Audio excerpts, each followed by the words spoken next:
आइल फलाना के सरकार हो, खर्चा कर कम, दूध दही मंठा पेला गवले जीएसटी हो, कि बोला जय जय चौकीदार हो, खर्चा कर कम। तो जी हाँ दोस्तों, आप लोग नेहा सिंह राउटर को तो जान ही रहे हैं। ये देखिए, बेरोजगारी पे तो गाना गा ही रही थी, लेकिन महंगाई के खिलाफ भी आज गाना गा दिए।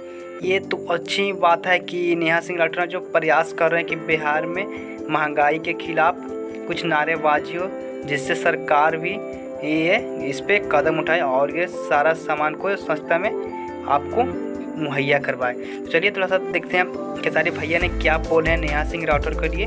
थोड़ा सा सुनिए खेसारी जी के बोली में आप लोग। ज़्यादा खुश रहता हूँ, मैं हमेशा खुश रहता हूँ। उसका रीज़न ये है कि हमेशा बिहार के लोगों के लिए, अपने समाज के लिए, बिहार के उन्नति के लिए हमेशा आपकी लड़ाई जारी रहती है, जो अपने बिहार के उन्नति के लिए लड़ाई लड़े। तो हाँ, आप लोग नेहा सिंह की बातें से सहमत हैं तो प्लीज़ वीडियो को लाइक कर दीजिएगा, तो अभी हम समझेंगे कि आप लोग नेहा सिंह को सपोर्ट करते हैं, क्योंकि नेहा सिंह है जो आपके लिए कठिन परिश्रम कर ये सॉन्ग को लिखती हैं और ये यहाँ पे आपको पेश करती हैं, क्योंकि आप लोग जानते हैं कि ये एक क्रांतिकारी यहाँ पे सिंगर है, आप लोगों को पता होना चाहिए। सो यही इस वीडियो को एंड करते हैं। और हाँ दोस्तों, कैसा लगा वीडियो कमेंट करके यही बताइएगा। चलिए वीडियो को एंड करते हैं। Thank you.